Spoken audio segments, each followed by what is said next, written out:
What's up, my crew members? My name is Andrew from the Superhero Crew. I'm here with the Roy, and we're going to be talking about something a little bit, I guess, you want to call it controversial? No. Okay, so then no, but I think it's kind of controversial. It is so far, what we have of the Superman Bendis run. We're 6 issues in right now, and this is like one of the only like books that you are reading. So yeah, I'm reading this. I started Shazam and Green Lantern. Green Lantern. But like this is the deepest in. And yeah, so it's 6 issues in.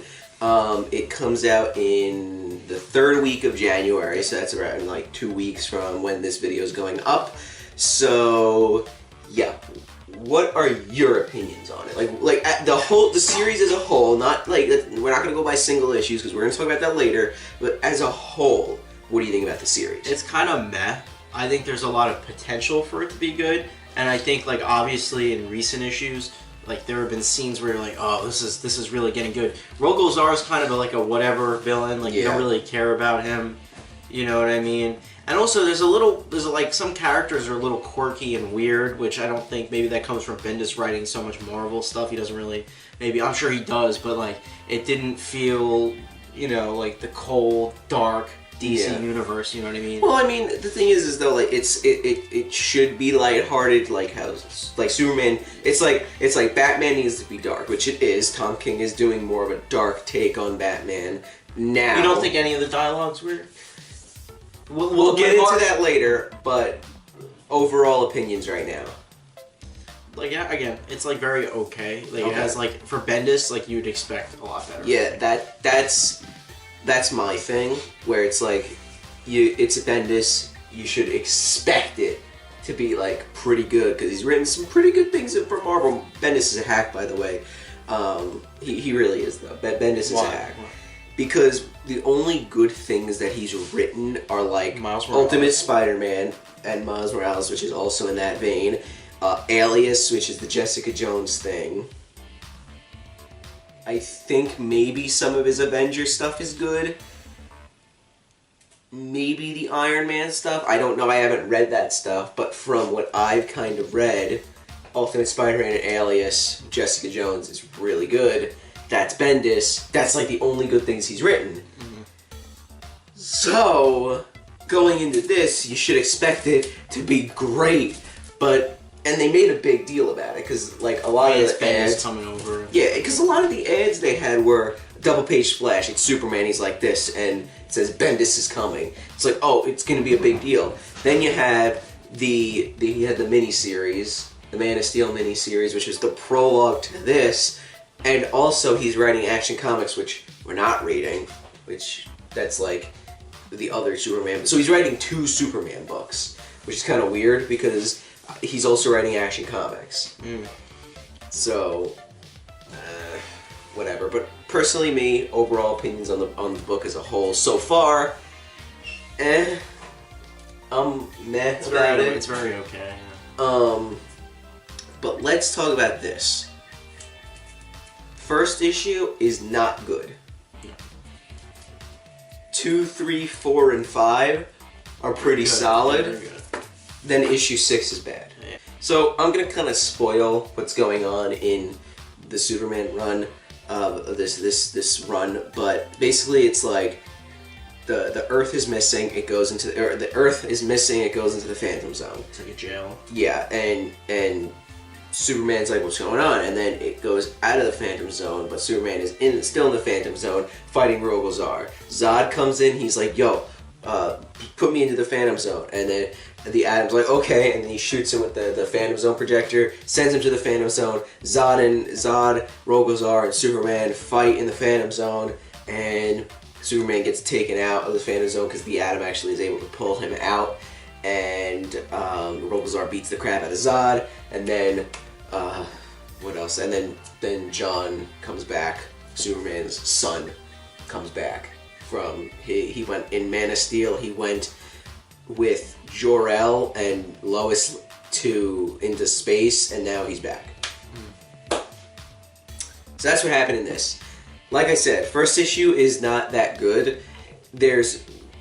It's like Martian Manhunter. I don't know if you remember this. The dialogue was weird. The dialogue was weird because Martian Manhunter's like, you could just take over the world. I mean, I don't know why you should. It's so un-Martian Manhunter. I don't know. Like, why don't you do that? And why don't you do that? And he's like, I'm good, Martian Manhunter. I guess I'm good.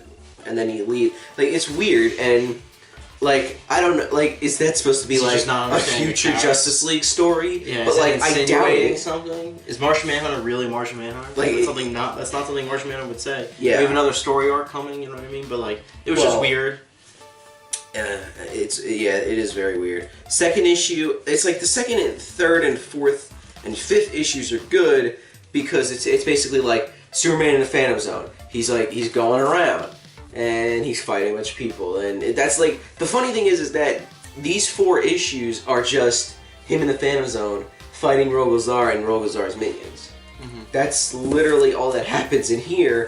And then issue 6, it's like there's a big fight. Well, we learn in issue 5 we learn about Zod and stuff like that. Yeah, we learn a little bit about like Zod. Zod's kind of good. Like he wants to make a utopia for Krypton, but that's it. And he goes to the Phantom Zone, and they fight, and then issue 6, all of a sudden, he gets sucked out of the Phantom Zone by the Justice League, and and then all of a sudden it ends. It just abruptly ends, and it's like, oh my God, John's back, so now we got to deal with that. Where is Bendis going with this? That's my thing. I don't know. And Adam Strange is kind of just thrown in there. Yeah, that's kind of cool though. I like how it's like, oh, Adam Strange is there. He's like no, it's Earth. He's calling because like for a missing planet, and he's like calling like whatever about for a missing planet, which is kind of funny and it's interesting. Mm-hmm. But my problem is that this should be better because it's Bendis, even though like I said before, he's a hack, and people I think. I don't know if this was overhyped because I don't know what other people thought. I'm not exactly sure if people were thinking like, oh, it's Bendis coming over to DC. Oh, he's going to be writing Superman. I don't know. Mm-hmm. Might not be good. But I thought like, oh, maybe it might actually be good. Maybe Superman might be actually good. But really it hasn't. And that's my problem. It's just been meh. It's been okay. Alright, okay. The villain is kind of uninspiring. Oh yeah, Rogozar is kind of... stupid. He's kind of trash, and he's just like a guy. Like that's Bendis leaving his mark in the DC universe. Yeah, that's like the MacGuffin where it's like, oh, it's the unstoppable foe. Like Rogozar is more powerful than anybody Superman has fought. That's like with Dragon Ball Z. It's like this saga, it's this villain. Then this saga, it's someone that's stronger than this villain. And it's this saga, this villain stronger than the last villain. And it's like... You don't really know much about him. He claims to have destroyed Krypton, but you don't really know that. So, and they allude that it's like, we don't really know who this guy is. Yeah, and like they don't even like say, oh, he's... Like, what race is he? And he's inspiring the criminals in the Phantom Zone. It's just like, why listen to him? And people are like, oh, it's Rogozar is so powerful. It's like, how about you show that? Like, really, like, why don't you just show it? And also, I find it funny how this story arc is called the Unity Saga, and the saga is 6 issues. Like, a saga it has nothing to do with Unity. I guess the ending... Well, like, what I'm trying to say is that, like, they call it the Unity Saga. If it's a saga, shouldn't it be, like, a sprawling event? You know what I mean?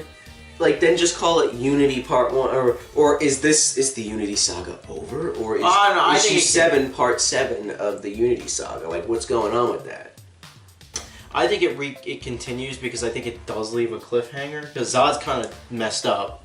Rogozar's rallying the troops, but then it cuts back to Earth and like everything is... Yeah. It's like basically in the comic they were like, alright, they're supposed to be in the Phantom Zone, let the bad guys be there, just be happy you're out here, where you're needed here, and that's it. And yeah. It was kind of like, just forget everything that just happened, you don't have to worry about it. Like that, I feel like that's so irresponsible. And I feel like that issue 7 is gonna focus more on what happened to John.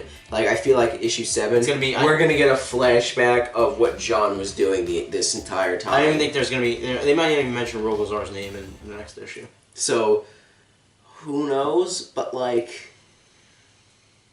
my thing is that like I was reading it just because I was like, oh, okay, it's a fresh start, which it really wasn't, because you had to read the weekly Man of Steel series, which I read the first issue, wasn't that good. I read the first issue of the Man of Steel miniseries, it wasn't that good. And then it was, you know, I know what happened, because in the first issue he just tells you what happened in that miniseries. It's like, okay, Rogozar's in the Phantom Zone, Supergirl, and I think Supergirl ended up beating Rogozar anyway on Earth because she sent him to the Phantom Zone in the Man of Steel mini. So, yeah, I'm not. One upside is the art. I think the art's really good. Oh, the art's great. Who is it? It's something. He did Lost Army too. I'm pretty sure. Green Lantern Lost Army. Yeah, and that was one of my favorite art series, and so far this has been just as good. Yeah. So, very colorful, very vibrant. Oh yeah, the art's been really good. That's like the upside of this is the art is really good, but the story is not good for Superman. But like, here's my thing: like, I see people hating on it, but I think people are hating on it because it's Bendis. Expectations are here, and he's hitting it here. You know what I mean? But like, my thing is that it's all right. It's all right. Like, I think about it now, it's like, okay, the first issue's not good, the 6th issue's not good, but then these 4 issues, 2, 3, 4, and 5. Are kind of... They're good. The action is starting to come together. It was filler, fighting. Like, yeah. It's what you want to read in a comic book, not like... And you know, you see what, like, Superman's thought process is through this. He's like, I don't know what to do. Like the sun's radiation, like, I'm not getting any of it, so I'm getting less powerful and this and that. And, you know, it's interesting to see his thought process. But like I said, it's Bendis. Bendis is a hack. And... you know, it's not that good, or as good as I wanted it to be. Alright, so, what are your closing thoughts? Anything you should say to the viewers at home? Should they go back and pick up the last 6 issues? Yes, or the last 12 issues because of the Man of Steel miniseries?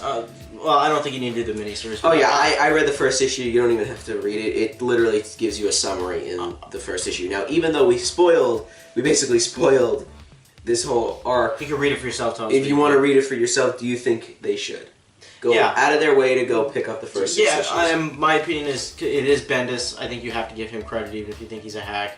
I think the series has potential to go places. I think it has the right elements. I think he just needs to.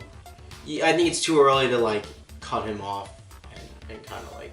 You can judge him by what he's put out, but like I think there's so much more that he can do. Like this is how I looked at it, right? This is how I was looking at it. Like, I didn't pick up the first 2 issues, or I didn't pick up the first issue. When the second issue came out, I was like, okay, I might as well pick up the second issue just because. I was like, all right, now you know what? I guess I'll pick it up to see what happens. Read the first issue, I wasn't too happy. Read the second issue, I'm like, okay, this is better. So that made me want to get the next issues. I think this, like when I first got it and we were talking about how it was kind of meh. The second issue I was like, all right, it's getting better. It's getting better. Now it was kind of like he warned me about this one because I read 6 after he did. And he was like, you're just it's like 1. He's like it's gonna ruin it. I'm not saying anything, but he's gonna ruin it for you. So, and it was kind of like started really low, really like it's literally it's literally just a hill. This is how the series has been going. It starts low, it's pretty good, and then it goes down low, which is it's only 1 issue, so but we expected a little more consistency, and I think it was like I said, I think it's like the last issue especially was like you're taking a kid to the movie theater and then you make a left turn, you're at the doctor's office. That's really what it was. Yeah. You had that fight scene, you thought it was. And then you turn the page and he's coming into the. Coming out of the Phantom Zone, so yeah. Anything else to add? Yeah, I don't really honestly recommend this. If you haven't been reading it since the first issue, don't go back and pick up the rest unless you find the trade for real. Like if they come out when they come out with the trade and it's really cheap, I would say get it. But right now, do not go back and pick up these issues unless you could find, you know, each issue for $1 in a back issues bin. But that's all I can really say for Superman by Bendis. Alright guys, that's it. Hope you guys enjoyed. And if you did enjoy, why don't you give this video a like and check out some of the other videos we have here posted on the channel. And if you like those videos as well as this one, why don't you consider subscribing to the channel as well. And if you're reading Superman by Bendis, let me know what you think down in the comments below, and we can continue the discussion down there. So guys, I'll see you in the next one.